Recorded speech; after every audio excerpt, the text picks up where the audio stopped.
Welcome to This is Wealth. On this podcast, we ask, what is wealth? What does wealthy really mean to you? Most of us immediately think of money, but honestly, wealth is so much more than that. If you have health, deep friendships, a supportive family, you have great wealth. My name is Liz Crawford. Get ready to be impacted. Today's conversation is about confronting the addictions and destructive behaviors that we don't talk about in polite society. Joining me is Jason Turner, founder of Emotion Wellness and a mental health and addiction specialist who has completely reimagined what treatment looks like. Instead of just traditional talk therapy in clinical settings, Jason meets clients at the gym, in the sauna, during cold plunges, and through intense physical challenges that mirror the difficulty of recovery itself. The philosophy is simple but radical. If you're going to do the hard work of confronting addiction, eating disorders, or self-harm, you might as well get comfortable with discomfort. While many individuals can insulate themselves from the natural consequences of their behaviors, they can't really negotiate with a 5 a.m. workout, a 2-minute ice bath, or the vulnerability that comes from pushing physical limits alongside their counselor. Sometimes the path forward requires deliberately choosing the harder road. Whether that's holding a plank for 2 minutes while processing a trauma or having a breakthrough conversation in a 200-degree sauna. Today, we'll discuss why traditional therapy models often miss the mark with clients, how physical challenge can unlock emotional breakthroughs, and what it means to truly do the work. Jason, thank you for being here today. I'm really looking forward to this conversation. I really appreciate being here. Thanks for having me. Like I said, I'm excited. Tell our audience a little bit about the approach that you've taken to working with mental health and recovery, that whole industry. How do you think about things?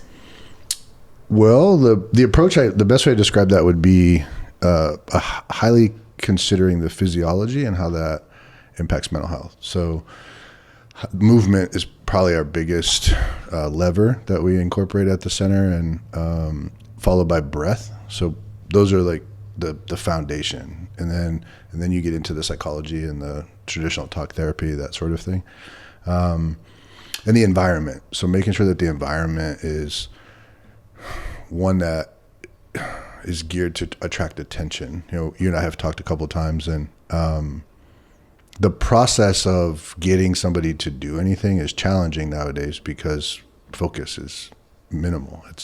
The phones have come in. Focus is right here in your hand. Yeah, and the way that the brain is getting wired for the intensity, the graphics, the speed, the colors. So the traditional like dry erase board is not going to hold somebody's attention, you know, and even person-to-person contact can be difficult because so many people are, you know, we're used to a screen. So we've developed an environment that has bright colors similar to the phones, and you know, we're sitting on floors, and we have modern. It's a blend of, it's like a minimalist wood, metal, earth, but kind of industrial type center.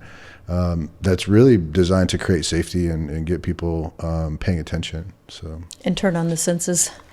Yeah, and to put them, you know, I think, well, you've seen the center, right? So when people walk in, it's this thing that catches them off guard. You know, that when I say to people, if you were to ask anyone on the street, hey, what do you think about mental health treatment, about going to get it? What would those answers look like? Well, it's intimidating. It's probably sterile, hospital, clinical. Right. And so taking that piece away from the environment, but not necessarily taking it away from the actual model, right? So we're still using clinical interventions. We just brought in we have a unique opportunity right now. We just brought in an internal medicine doctor. Who, so traditionally in an outpatient setting for mental health, if you have any sort of physical need, like you get injured or you're not feeling well, you have to, the program isn't set up to have you see a doctor. It's too expensive. Right. So you would go to your primary care, and you would or go to an urgent care. And then you have disconnect between what's happening or not happening, not a lack of communication between providers. Absolutely. And so now we have an internal medicine doctor who sees patients. It's starting, you know, we're introducing it slow to where the more complex. So if people are coming in with heart conditions and maybe limited mobility, because we are a very physically active community, getting them checked out first. And then he also will train our staff on best approaches for particular symptomology and that sort of thing. So it's interesting, the typical treatment facility, it's all kind of right here in the head. Most, yeah, I would say most. It's not, I used to say all. In the last, I think social media, we were talking a little bit about all the things before the show. The positive is there's been a lot more talk about the mental health benefits of physical activity, you know, and we've been doing this. The model that I've created here in San Antonio, I did another program. I came to Texas to do one 6 years ago, but I had started this about 15 years ago. Okay. And a lot of people thought I was crazy, you know, and I had just got a hold of some research. And when you look at the history, like the intervention of physical activity has been mainly in the running. It's been running. It's been around forever, as long as mankind. Yeah, it's been that way. So it's not about creating anything new. I think the newness, or people will say, oh, it's very innovative. The claim to fame for our program really is putting it all under one roof and getting people to do it. Right. That's the thing. So how do you get, and if you look at people with substance use disorder, the stigma attached is that they're lazy, they're not motivated. It's like, no, they're actually highly motivated, and they have incredible attention, but it's for certain things. Right. So you're up against this system that is myopically focused on the pursuit of this chemical process that rests in the survival system that produces an enormous amount of relief that's how it gets to the disordered state, right? It might start out with feeling good and partying, but that's not, people who wanted to party don't end up in a treatment center with clinical addiction. Right. It's treating trauma, it's treating childhood wounds, it's the relief that's provided in the sense of safety. When you can recreate that and create substitutes and give them alternatives, which traditional therapy would call them coping skills, I would call it the psychology or the talk therapy. That's one aspect of it, but it falls short. Right. Can't be the only thing. No. And if you look at the outcomes, talk therapy for addiction is not successful. Right. It's just not. Right.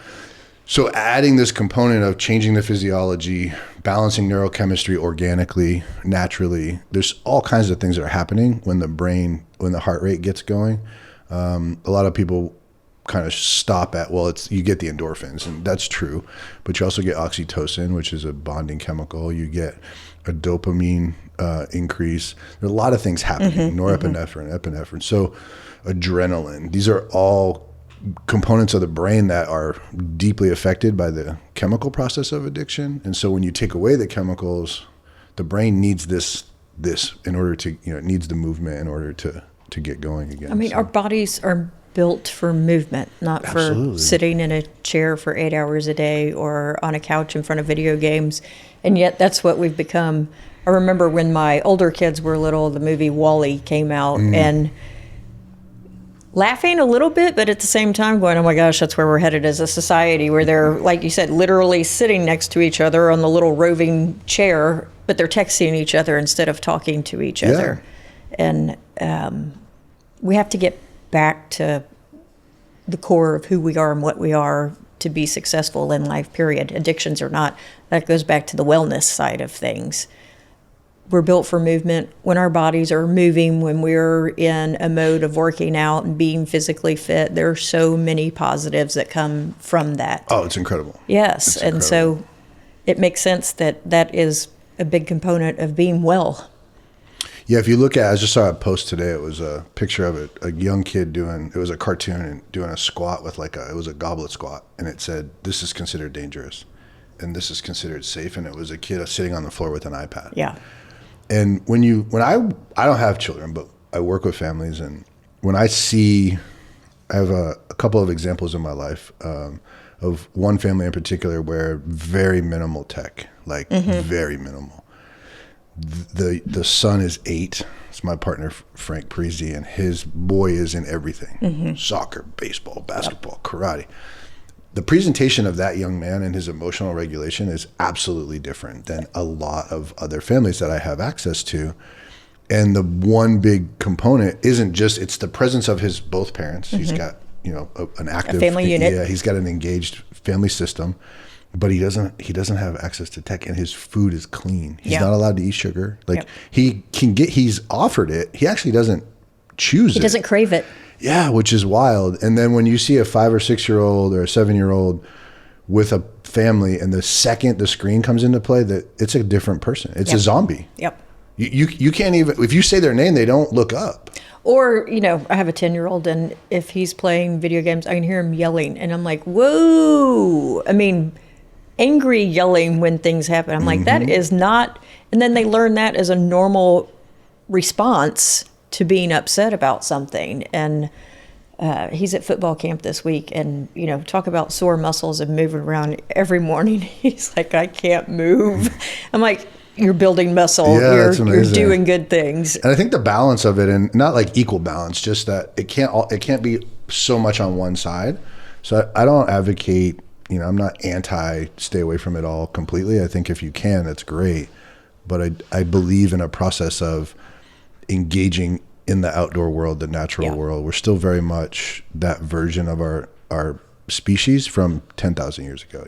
I think creation speaks to your brain. Being out there in nature, the sound of the trees automatically reduces stress in you. The sounds of birds, there are just things that we don't even consciously pick up. No, absolutely. The environment. That impact our body. Yeah. Yes. Now, what drew you into this field of work? Why did you choose this path? Well, because I screwed up my life. Many of us do. How do most of us get to where, I was 18 or 19 without much direction and not much mentorship. And I was, I liked to party, and I was at the very beginning but I had been drinking for, so I was a teenager. Yeah. And I was, getting primed for true alcoholism. I didn't know it. Right. So I joined the military as a way to buy some time, and it did its job. The discipline, it's amazing when there's so much stuff on social media now about discipline and consistency, but the military for me, I didn't grow up in a family system where I work with some families where like, they're just constantly, we're going to get them to treatment. I didn't have that family system. Right. I had you're out. If you can't perform, like as soon as you're 18, you're out of this house. And that's basically the situation I was in. The military became what I would consider my treatment center. It's what wake up time, told me where to go, what to do. There was a good bit of fear. And so it worked, and I was very good at it. And then from 19 to 27, I was honorably discharged, but should have not received that credential or that classification. And it was all due to my drinking. And as I got sober, I went to a 12-step meeting, and it was really God inspired. Like I didn't have a concept of God at that age. I didn't grow up in a house where we did that. I think I knew a couple people, but and I had never had considered spirituality even on my own. It was just, I went to Yellowstone once. I divert a little bit, but I'll come back. And I remember we talked about nature. I remember being in Yellowstone and getting real close with how small I am in the universe. Yes. Yes. But it was so beautiful. It was like, oh, there's this big galaxy. And so that was one of my early, when I look back, like that was me starting to question bigger spiritual, like consciousness type stuff. The real story is I was in a lot of trouble when I was at Walmart, and I was scheming another scheme to get myself out of trouble. And a guy behind me heard that I was looking for a AA meeting. I was really looking for a meeting to manipulate my girlfriend to come back to me. She was tired of my stuff, and that's a pretty old story, And he said, I know a meeting, and it's at this address. And I thought that was wildly convenient at the time. I was like, stroke of luck, And I go to the meeting. The guy who was at the meeting, who ended up piercing the veil for me to actually see some stuff, he was only in town for one night. Wow. He was from California. The meeting was normally not a speaker meeting, and I needed to hear every word that came out of his mouth. The other thing is, there's a process to finding a meeting. Like you could go online and look. I didn't know anything, right? In Tucson, Arizona at the time, the policy was if you were a new meeting, it was word of mouth only, because you had to be sustainable, and then they would add you to. So this meeting wasn't even available for a new person to find. So I just randomly happened to be at. So I put the pieces together pretty quickly. That something was working in my life, and I felt good about that. And then he pointed out, his name was Andre Bryant, and he passed away a long time ago. Incredible. He just changed my life. Yeah. He was really, really an important figurehead in my life. Probably the most. And the night I met him, I told you I was a dog trainer in the military. I used to spend a lot of time in the kennels, crying myself to sleep. Like I would lock myself in the dog kennel, bottle of Jack Daniels, and just really unattractively the victim, like I'm feeling sorry for myself and cry myself to sleep. And the relationship I had with the dog was the only connection I had to something meaningful at the darkest point of my life. And I remember Andre just had a way with me, and he said, have you ever thought about what the word dog spelled backwards is? Yeah, it hit me just like that. It was like undeniable. And it was like everything came together where I said, oh, this whole time there's this God that's been providing for me in ways that I didn't even know, right? So that got me motivated and excited. I wanted other people to experience that. I think it's a natural process. When you're in as much pain as I can speak for myself as I was, but I also know that people with addiction are in a ton of pain. Yes. When you're in that much pain, and they're not the only people on the planet that experience it, but when you have any amount of pain to that degree and it is lifted, the elation and the desire for other people to understand it and to feel that, it's to like I just wanted to, So that's what got me started. And I was on this passionate quest, made a lot of mistakes, but I had a lot of drunks, and I was a veteran. So I didn't really know much. I was young and really naive. I went to a veteran treatment center, and I remember this guy in the center saying, yeah, I live in the desert and there's nothing to do but drink. And I was like, oh yeah, Tucson's kind of boring. Like he literally was homeless. He lived in the desert, like in the sand, and that's what he did, was drink all day. And I remember when I discovered that situation for him, I said, I really want to help him. So like had him on my couch, and then that led to other people, and I had a knack for it. You know, I think I'm built in a way where I could do that relatively safely, being a larger person, and it set me on a path, and people noticed. And I got an opportunity. One time I got a phone call from a woman who said, I was living in San Diego. I had moved, and I was living in San Diego at the time. And she said, you're the guy I'm supposed to hire for this treatment center that I'm building. Everyone here says you're the man. Are you open to hearing what I have to say? And I said, yeah, what is it? She said, well, I work with at-risk youth, young adults. They were like 17 to 26. And then she needed somebody to take them hiking and camping. And I was like, people get paid for that? You know what I mean? Like, no idea. I've just been doing it for free. So I walked down the hall to the woman that I work for, and I said, hey, I'll give you a 2-week notice, but I got to go. I just know I'm not coming back. It was my birthday the following day. So I went to Tucson, visited, and never came back. And that started me on the path of working in the field, and gave me a lot of opportunity to see. The first 10 years I was in private pay, which is a very different. Right. And then I moved to northern Arizona, small town of Prescott, and got to see what we were talking about: greed and profit, profiteering and oppression, and the really dark stuff. And I don't get too far into it because it's just not a good conversation to have, but for anyone listening, it was really bad. There's a movie out, it's about body brokering and people getting sold for all of it's true. Yeah. Like Hollywood usually exaggerates. But the story's there because the truth is there. It's so bad. It was so bad. I mean, the very, very, very dark things were happening to people who needed help. And they were being used for policies, and if they didn't have policies that paid, they weren't helped. And, you know, it was... So I saw all that, and I went through a really dark period. You know, Howard Zinn wrote the People's History of the United States, and he has a quote that says, you can't be neutral on a moving train. I remember thinking to myself when that would come to my mind, like, dude, you're part of the problem. You can be passive, but you can't be neutral. Yeah. And I was like, I have to do something. And I didn't know what that was. I mean, it's like the system. I got a lot of fight in me, but... You know, it's a big system. Yeah.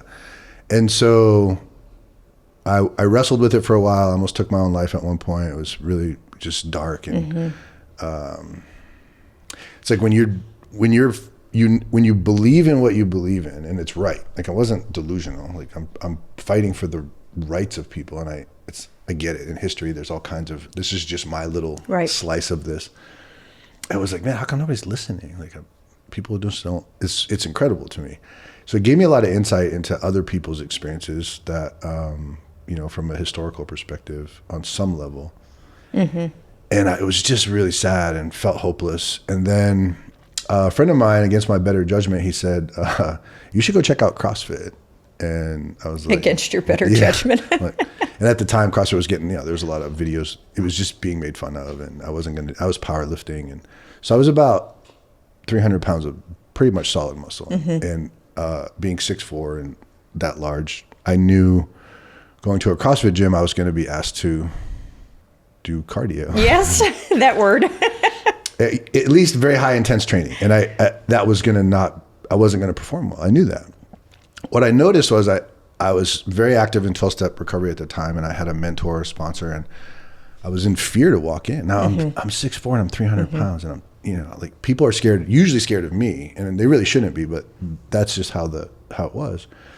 It gave me great insight into the subconscious and the inner critic and the language and I run around the planet with a couple of hard lines that I can't be convinced otherwise of. And one of them, the primary one, is that belief is stronger than fact. Mm-hmm. My belief about myself and my capacity was very low, and the judgment was very harsh. And so I walked into this, I ended up getting into the gym, and I was 3 rounds into a 4-round workout, and I wanted to quit. And the entire time I'm slicing myself verbally, and no mentorship language or coaching or any of that stuff. And an older gentleman who finished the workout far ahead of me, could have been on his way home, ran with me. And I just remembered that I was in such a dark place here. You wouldn't have known it if you were watching me. It's wisdom. It was like my guard was lowered. I was vulnerable, and he didn't say a word except I got you. Man, that was like, even to this day, right here in this moment, I can feel it. It's a tangible chemical reaction in my body. And the first thought I had was, this is what patients need. This is what people need. Yeah. And so that started me on, I didn't know how to do it. I was new to this gym.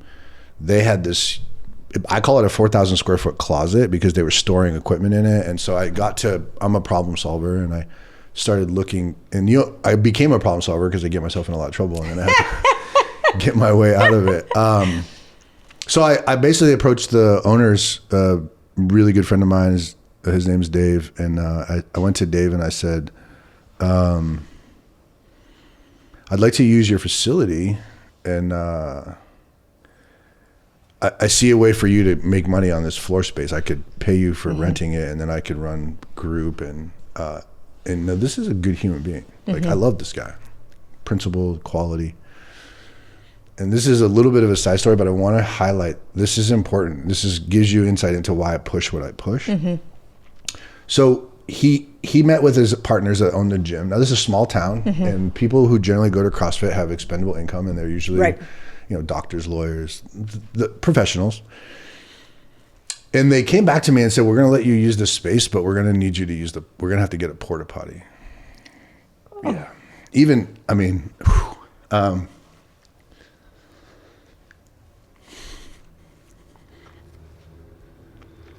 don't know that I've told this story in 15 years without getting teary-eyed, because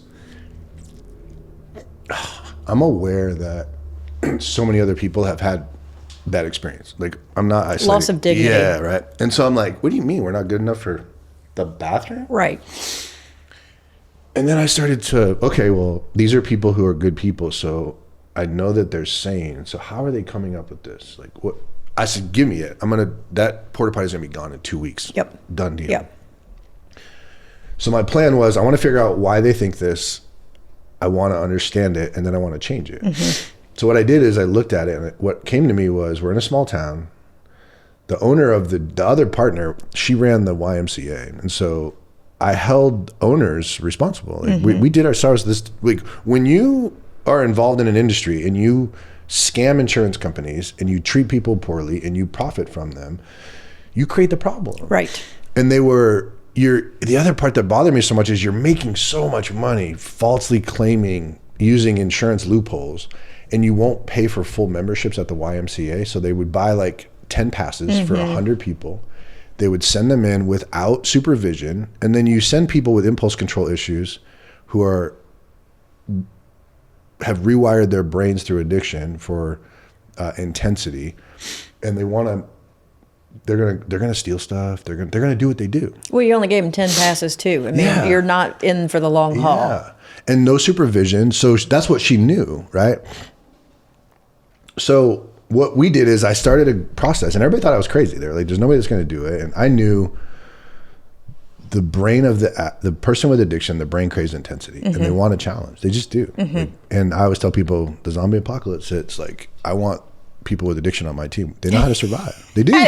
Absolutely. They're not going to be the soft couch potato. And everybody used to think I was crazy for saying that, and they're like, "Oh, the zombie apocalypse will never happen." And now you look at it now, and it's like, it might. You know what I mean? So maybe I'm not so crazy. So I basically put together this group, and I trained everyone from day one. We're on this side. We have that porta potty out there. I challenge you. Let's get them to take it away. And so we would get done with our workout. We would go next door and we would clean the equipment. We would put stuff away. Like, we showed up. We had to work extra hard. Yep. But that's what we did. And I basically created a narrative for the clients that what you're doing is bigger than you. Like, it's not just, you're going to be the one who does the extra work, but people who are seeking treatment 5 years from now are going to benefit from that, because you're going to change how people see it. Exactly. And people got on that mission, and it became a real big thing. And they took the porta potty away in like less than 2 weeks. David's a really good friend of mine. There's nothing about it. Was just, they were just operating from what information they had, right? Yep. And fear. Yeah, and if it comes from that type of person, right? Like quality, rational, sane, it made a lot of sense to me how we're in this, how it's been stigmatized, right, and how it's been. So I've just been on a mission to change that. I want to highlight for people, the general public, what people are capable of. I always tell people, if you got judgments against people with addiction and you have a thing that you think they're lazy, come to one of our classes. Even a seasoned athlete would have trouble keeping up with, and they're not athletes. They're just people who are pushing themselves and committed to a process. And so I get to see the darkest of things, but I also get to see the opposite, like the best parts of people. It's like breaking out of the shell and becoming who they really are meant to be. Yeah. So that is a long way of answering your question about this mission. Has been deeply ingrained in me as a passion project to change how the individual person sees themselves, which then changes how society sees them, and get people showing up differently on both ends. It gives humanity and dignity back, because we're so easy to take that away from people too. Yeah. I mean, like you said, go back and look at history and all the worst things. We took their humanity and their dignity away, and then it allows us to think whatever we want. And then the people who come to the door have these expectations that are so low. Yes. Like, you're not going to do much for me because I'm not worth it anyway. So that goes back to like and you're not really investing in me long term. This is a short term. And so that goes to like when you walk into our facility, I don't have to say a word and people know I'm invested in them. I mean, it's the colors, it's the equipment, the costs, it's like, yeah, we're invested. Are you? Right. You know? And yeah, so that's there's your challenge. Yeah. Talk about what you treat at your facility. We are basically, we're an outpatient facility that works with mental health and substance use. We treat anxiety, depression, bipolar. We're not licensed for like serious mental health issues. So anything like psychiatric, that we'd have to refer that out. And generally people who are being treated and stable, they can be in our program. And then substance use, and we do adults and adolescents. So we have an intensive program. Most everyone that comes through the door will start off like at the highest level to get a good foundation where, you're dealing with, whether it be depression or addiction, we're dealing with three things: frequency, quantity, and duration. So how long somebody's been engaged in a symptom, a process they're trying to change, how often, right? How many times do they do it? And then the intensity. So what does that look like? And if all those are high, treating it part-time a couple times a week is not really going to do the job. So we generally get people in for the first 2 weeks at the highest level of our intensive process, and then we step them down to give them the best chance for success. How many people have you seen? Do you know? We're running about, it's a few hundred. I mean, we've only been open 2 years, so we it's probably closer to, it's above 500, I would say. That's a lot of lives. Yeah, at this particular program, and then previously throughout the years, it's quite a bit. And we still don't have the answer. We have a really good process, but we haven't figured it out. Well, we're humans. We have free will, and that tends to mess things up at times. On your website, you have this quote from Jill Bolte Taylor that says, "Most of us think of ourselves as thinking creatures that feel, but we are actually feeling creatures that think." Why did that quote hit you enough to put it on your website? Emotions are primal. Survival. Yeah, when I look at the brain, I basically see it, and I think this is validated in research, but I think there's 3 parts, and the base is the oldest, and then you have the midbrain, and then the cortex, the prefrontal cortex, and the neocortex. So the neocortex was the last to come online. So what drove us from so many years? Well, the limbic system. That's where survival mode is. So the name of our company is emotion with a hyphen, so it's energy and motion. Dopamine is wired into our survival system to motivate us to go hunt when we're tired, to like you were talking about your son who is at football camp and tired, and it's like I'm going to work through that, right? And so we don't necessarily have that today as far as like how we get food. Some people are unfortunate and have to really struggle, but most of us, it's the swipe of a card. We're far removed from the effort it took to get the money to buy the food. So what replaces that? And so when I looked at that quote, it just struck me as, for the substance use, and I think a lot of people suffer from it, but it's really prevalent in addiction. How many people with extreme shame are being driven? How is their thought life altered by their shame? Well, it creates a belief, which is more powerful than fact. And it has the subconscious is having us do behaviors. Oftentimes we don't see it. When we go to therapy and it gets pointed out. Oh, this is a pattern. Where's this coming from? Well, wounds from childhood have me believe that I'm not worthy. And then I run around the planet and I do things that validate that I'm not worthy. And that's why I end up in this position where you see some people who believe they're worthy in receive mode. There's people in receive mode and there's people in like scarcity mode. Right. And that mindset creates a person's reality. So that's why that quote stands out to me, because we're really driven by our emotions. And we have, as the incredible species that we are, we have the capacity for executive function and cognition. And when those things are in relative balance with each other, they work really good. Like the prefrontal cortex can put the brakes on. The emotion is the thing that's going to have me go react and do and so I just feel like it's really true. It really speaks to me as far as how we are, how my human experience. You said shame, and we talk about that in our women's program. I don't think there's a person on the planet, except for maybe the real psychopaths, that don't have shame that they carry around and have that negative talk in their head about who they are and what they're worth. And, it comes early. It can come really early for some people, given situations, if you don't have that healthy talk, that uplifting talk. There's just so many people suffering from shame. Absolutely. And if we could figure out how to take a step back and acknowledge that we are creatures created by a creator for a purpose and that we're loved at least by him, you start to melt some of that shame. But it's just an awful, awful chain that we all wear. Yeah. One of the concepts or theories that I really it really resonates with me is, 5,000 years ago, how important was community? It meant everything, because if you were on your own, you'd probably die. So the shame helped us to not do things that would be against the community for fear of exile and that kind of stuff, right? So in that regard, I see where it comes from. And then when you technologically advance us to current day, and it's like the need for worry and concern as a means of surviving, we've ended up, we're far removed from the environmental dangers yes. and what we would call the hermetic stressors and the things that are like supposed to be short, but we live in this realm up here of constant stress, chronic, and we worry, and the financial and the kids' school and the bills and all of that kind of stuff, and that really wreaks havoc on the system. And I believe wholeheartedly that shame is at the core of every person with addiction who seemingly can't get it. Even I think failure to launch from kids. Yeah. There's, I don't know. I just think it's a slice of the pie, no matter what you're having.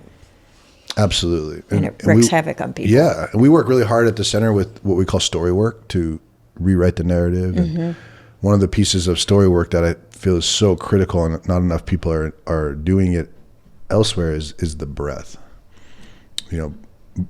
Rewriting a story, but then when we rewrite the story, slowing it down and then putting breath in the story, I see magic happen. The system, something just really clicks for people. Why? Why does breath change things for people? Well, I believe that the breath is both a key and a lock. So when a traumatic event happens, or if, you've probably witnessed people with anxiety, or just people who have maybe sensitivities, or they just seem like they wrestle with shame, or they're real shallow and they talk really fast. And so it regulates the system, and it puts, it impacts neurochemistry, it impacts how we feel and that sense in our body. So what I've witnessed is when I slow the stories that I've worked on down and I put breath in between the sentences, what happens is it's as if I was walking around the planet like this with my experience of myself, and then it goes out here, and now other opportunities show up of like, oh, it wasn't my fault. Oh,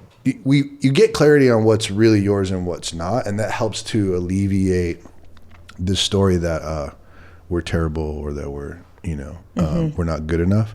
And I don't know that it ever goes away. I don't know that you can. I don't know of any process. We talked about this I was on another podcast, the people who actually invented the story work process that we use. And I was talking with one of the members, and it's about turning the volume down. Great way to say it. Great way to say it. Can I get the volume to turn down enough so I can hear a different alternative? Yes. I just recently went through it myself, where I started the pressures of the business, looking at a few mistakes, not feeling good, getting older, a bunch of stuff started to happen. And my language started to change around, like, not opportunistic, but like, it was like more negative, and that impacted my emotion. So I started to slow down, and I actually will pull out pen and paper, rewrite a story, breathe into it. I love that. No, take control and rewrite what you're going to think. Yeah, because think about the process of helping people is like, I don't want clients dependent on us. I want them to come back and share their testimony. This is how amazing life is. That's why we're trying to create a program that if you learn the discipline of getting up every day and going through the hard stuff like football camp or like physical activity, you learn how to write and breathe into your own stuff. Guess what happens? Now you're on your own. You're part of a community, but when you get jammed up, most things you're able to do on your own. I'm going to go for a run. And they're tools that actually dramatically impact your system. And can be used anywhere. Absolutely. I was working at Laurel Ridge a few years ago, and I had people literally doing burpees when they would get anxious. Get the heart rate going. Get the energy out. Yeah. Slow it down. Interesting. So tell me about the 6 pillars that you've come up with. So it's the way that I see just mental health in general. If you think about when I look at what is the human experience, and it's always coming from a bias of, well, this is some of the things that really worked well for me. Right. I don't make that the only thing that I'm reflecting on. I'm looking at what works with other clients, and when you look at the literature, I don't see a better psychiatric intervention across the board universally for human beings other than physical activity. Like, plenty of stuff works. Right. And sustainable. Yeah, but nothing works as good because it affects you from the top down and the bottom up. And I think you also see results. You feel results. You get sore. I don't know, you accomplish something, so your brain's on, your heart's on. There are just really wonderful things about it throughout Absolutely. the system. Well, for an example, just to give you, and I'll talk about the pillars, but to give you an example, if we're doing talk therapy and we have, you're struggling with your body, we could talk about how you see yourself. Mm-hmm. And the only area that's being impacted is cognitively. Mm-hmm. You're trying to reshape a thought or a feeling. And you're asking me to go deal with it on my own because you're not giving me help in that regard. But if you physically got out and moved and you did something hard, now your body has feedback for you that you're like, damn, I really worked hard. And what does it mean to work hard? So now I'm seeing myself differently, but I'm also having the physical reaction to the process. So it's two things happening at once. And I can take that process and apply it to other things in my life. Absolutely. And we see that with our patients all the time. It usually starts out with we have the quote, the man in the arena and the gym is the arena and stepping in is courageous. And the only person who really matters is you. No, there's critics. The critics don't matter. Yeah. And trust me, as I've gotten online more, it's like the critics do not matter. And then that process is usually, okay, I can control my workout and how I show up. And then I get comfortable with that. And then I go branch out. So we tend to, it's this like titration and it's usually pretty slow at first because we don't want to overwhelm people. So physical activity is obviously a pillar. The community aspect, human connection. So when I ask people about what is required for survival, they often forget human connection is necessary for survival. And I always talk about, like Ted Kaczynski or examples in life of that's best case scenario if you isolate. Right. Really. Right. You can die. People can die from loneliness. And then we look at story work is under the idea of self-concept. So how do I see myself? So that's really talking about the shame, right? So it's basically everything we've talked about today. And then we have self-regulation, which is the independent, I'm going to write, I'm going to move, I'm going to do whatever I need to do that I'm learning for skills to regulate my emotions, and then breath. So when I started this process, and then there's outcomes. So I feel like from a treatment perspective, from a model, if you're not using really high quality, not bullshit outcomes. Right. I'm talking like stuff that's actually measuring.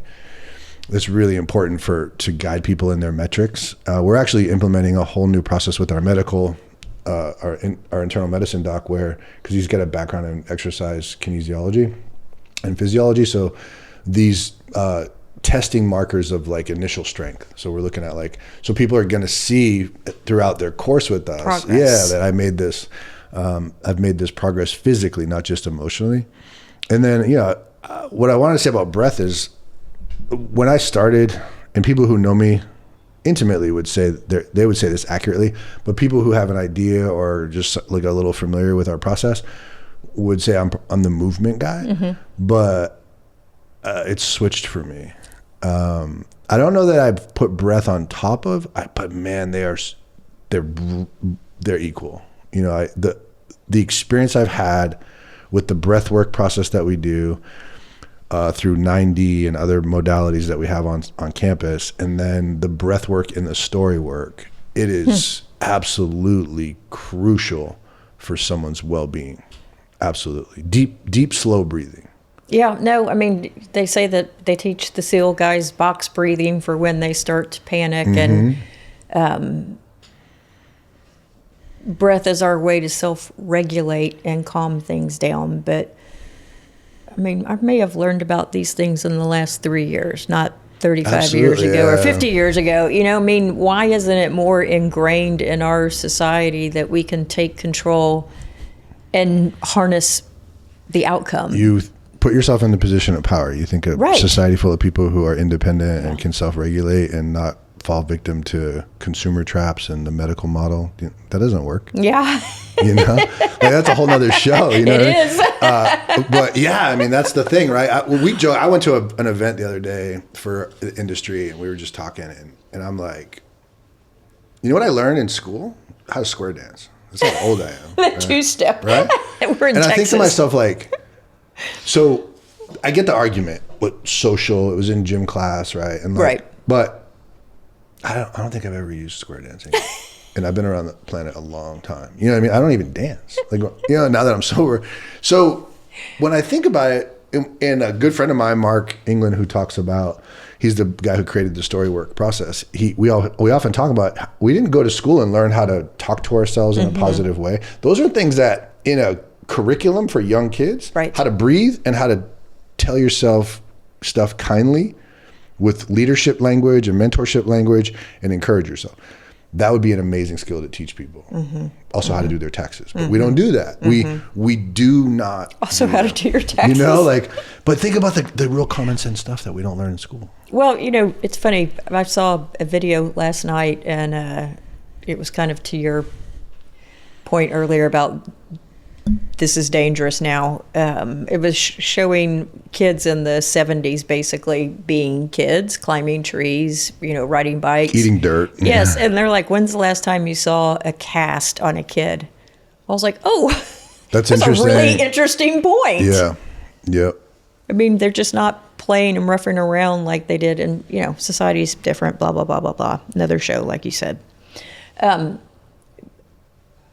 Obviously, addiction, wellness, dealing with stressors, anxieties, all of these things are not an individual only issue.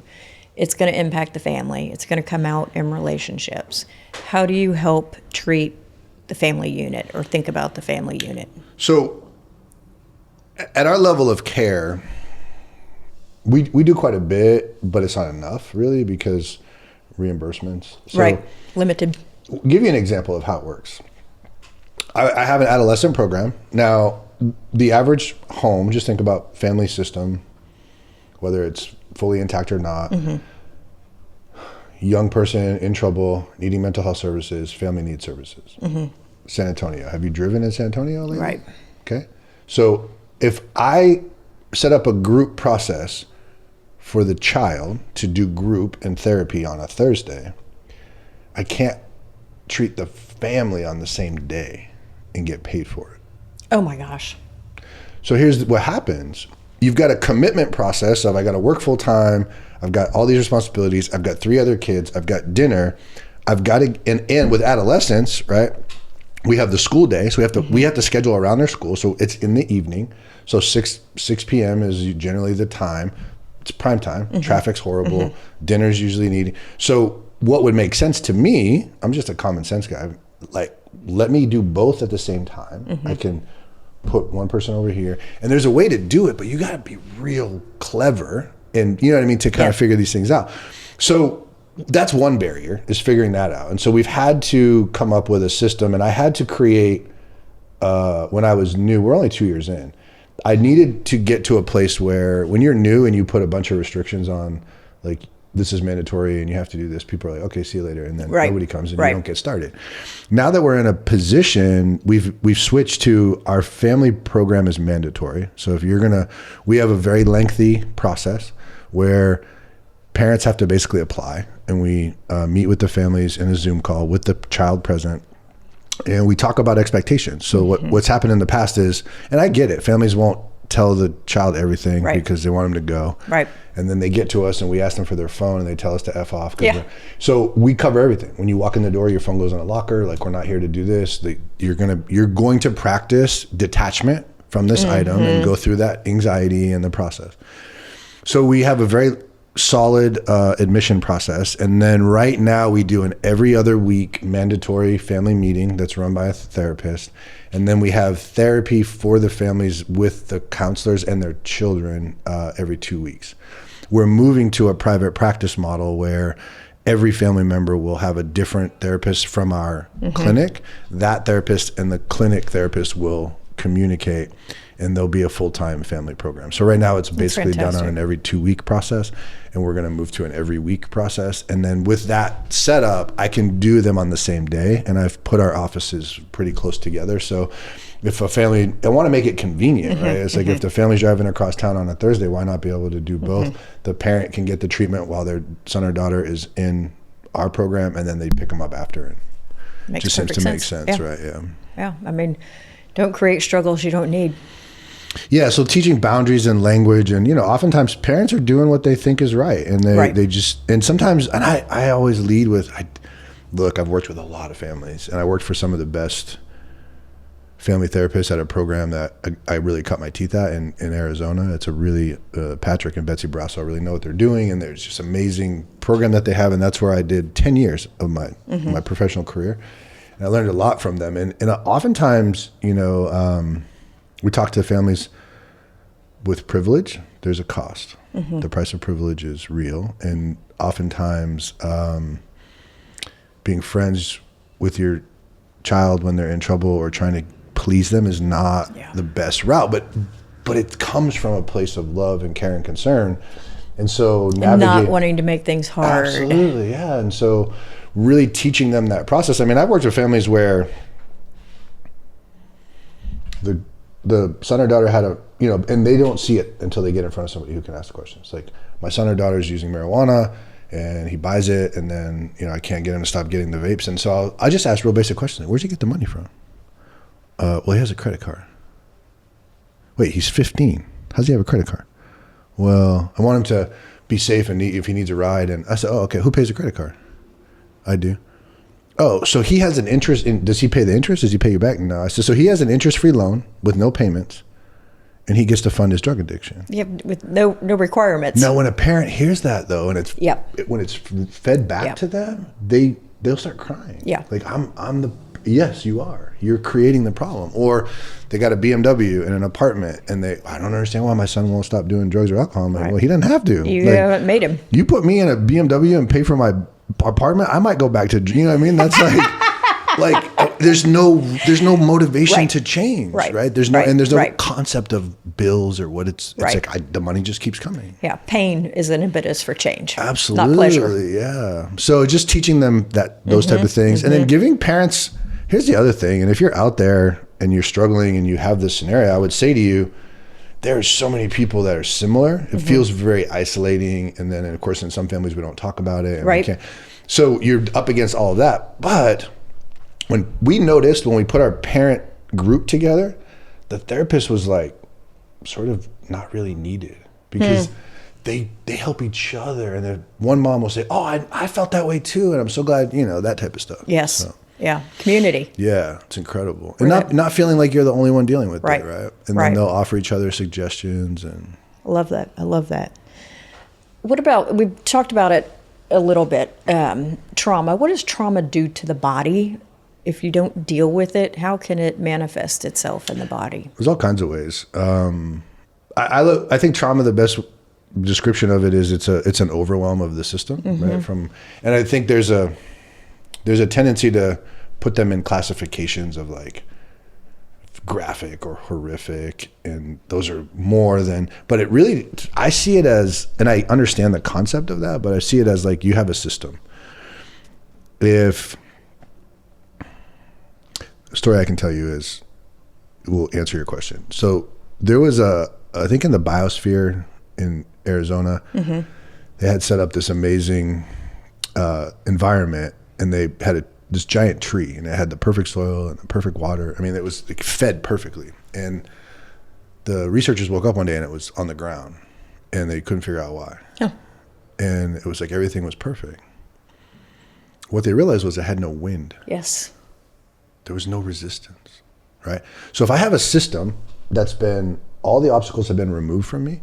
Which is what we've done in today's society. What's going to traumatize me isn't going to take much. Yeah. Because the system's not, I don't have it's like take away my iPad, that traumatizes me. Seriously, and then I might look at that and be like, "Come on, But for that system, so that's one I think really solid point that people need to understand is it can be a lot of things, and you could be doing the best job you can as a parent and still really mess your kids up. Like, it's just reality, right? It's how it works, unfortunately. So the way it can manifest, perfect example is. In addiction and trauma, they're called different things, and I think it has to do with the stigma and the way addiction is viewed. But in trauma, they're called associations, and in addiction, we call them triggers. They're the same thing. It's an environmental cue somewhere in the environment that the body and the mind picks up whatever it is. So if I was on my way over here today to do this interview, and a UPS truck come out in front of me, and I get in an accident, and that terrified me, brown might cause, that's going to be for trauma, that's going to be the association, right? Whereas for the trigger, the brown tinge of a whiskey bottle might be a trigger because my brain knows, oh, I know what's in that bottle. It's been conditioned, right? So the system flags it as potential danger because it was dangerous. Throughout a normal course of processing, I may feel some sort of way when I see the color brown or particular time of day or all kind. We don't know. It could be anything. Right. That'll go away. For the type of trauma that stays with somebody, and we might call that complex trauma, or people who are layered traumas upon traumas, you end up with a system that can't breathe properly. You end up with a system that is highly vigilant, anxious, doesn't ever really seem to be settled. You can see people who like constantly looking around. They may be constantly fidgeting. There's a lot of things. Yeah. It's not really one set of things to look for, and it creates a story. So that can really have an impact on shame. Right. And what I've discovered, I've read about it for years, but people think it's the event. Right.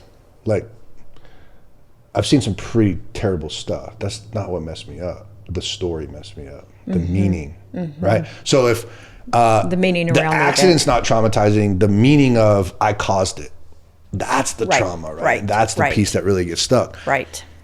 And we get in these loops, these feedback loops, and they can just cycle and cycle, and they need to be broken up. And a really great model for that is somatic experiencing. And there's great videos of people. It's similar to like, if the best way to look at this is if on YouTube you could see a video of like an animal attack. And so when a predator grabs like an antelope or something, at the final stage you see them, they look like they just give up. But that's the system doing what it's supposed to do. Now, if that animal doesn't execute the kill, there's a video one where like baboons come and disrupt the process, that animal will come back. And then as soon as it gets up, they all do it. They shake. Yep.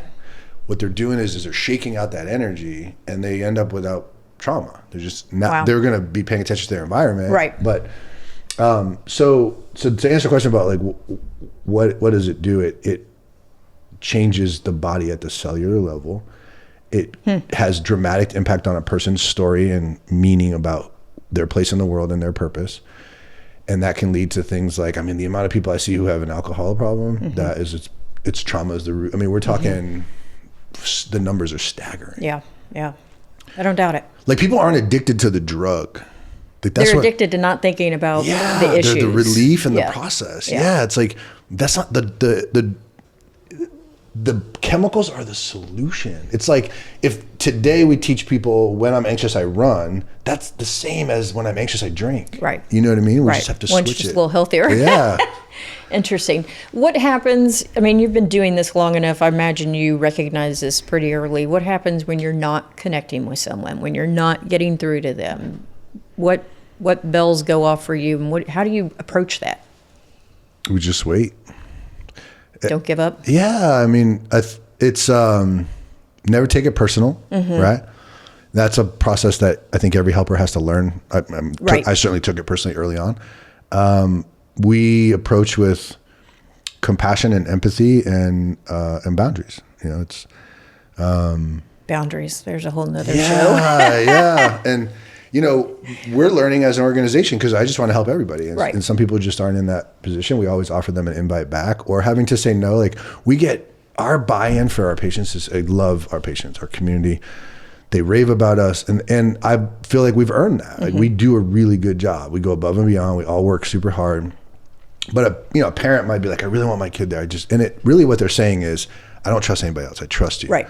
And what we have to say to them is like, we love you too, and we want to work with you, and they need a higher level of care. What we can do at this stage is not what they need right now. Now, if they get some time and they can settle, so having to have really tough conversations with people, it's not always the individual. It's like sometimes the family really wants the person to be with us, and we're just not the right fit, and we're very patient. So I feel like, we just recently, one example of a client I can think of recently, super anxious, very resistant and defiant, and regular invitations. So the traditional model is to like have conversations with people that are very shaming. Like, this was the model, and it still exists today, right? Where they're not paying attention in group, and it's like, you're not taking your health a priority, and you're causing problems for the rest of the group. And Well, what happens when you give somebody who has a high propensity to feel really terrible about themselves? They're super anxious. They have a story that they don't belong. What do you do to them? You just reinforced it all. You just validated it perfectly, Yeah. right? So we invite people. And I started teaching people who are running group, like if someone falls asleep in your group, like why not approach it with curiosity? Like, have you been sleeping? Right. Why do we go to, oh, you're being disrespectful? It's just like something's going on. Like, let's find out what it is.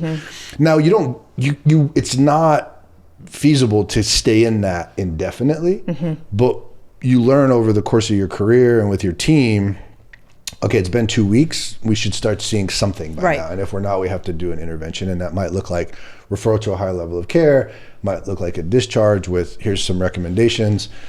We have a unique opportunity because we are basically a fitness community in the morning with wellness components, and we have the therapy in the evening. Sometimes we can say, hey, why don't you try coming to the wellness stuff in the morning for a little bit and just see if you can stay connected, and then maybe something will shift for you and you'll want to do the more intense work.